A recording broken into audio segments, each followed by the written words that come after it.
Uba zange ukuncithwe ecangwa kwakho ncithwa yenye indoda ke ngelichulu apha ekuncitheni.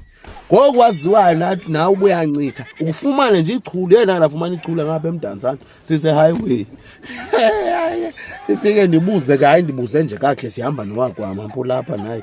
Tyheni yebethu umhleko kwangulo wakwakho unethemba lakhe uba akanokuhleka, hayi benguye lo uveze isiqhazelo phezulu. Ithi ke sibuze kwezi directions ke ziya kulo mzi ke siya kuwo ke siya kwa-9. Ijike le tepu lapha ecangwam ithi mna ndibuze uba lo mzi uNomgidi uphi apha. Ithi yathi le tepu le isidirector, hayi mfondini, hayi bo ndingawazela apha umzi uNomgidi uMdantsane ungaka uba mkhulu apha. Uthi phofu ke ndaphinde ndabuza kwakule tepu uba uthi le ndawo uthi masiye kuyo lo T-junction yindawo emenjani. Uthi yathi le tepu into engathi yipeki nantsika, yabona ipeki elihlobo ime ngalo, wena uzawuthatha i-right.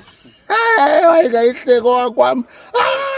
Ndiqoma andidikwe nyanga, ndidikwe ngoba eyona nto indidikileyo ndihlekwa kwangulo kwam. Iipontsi zam ingathi ziyehla ngoku ngulo mfana sihamba nayo. Hayi wandithatha ndandiqala uncitheka kangako, zange ndancithwa yenye indoda. Hayi nangoku xa bendibona kuthiwa wena waxakwa ngumdantsane wena. Buza umzi uNomgidi phaa emizeni imigidi ingaka eMdantsane. Tyheni.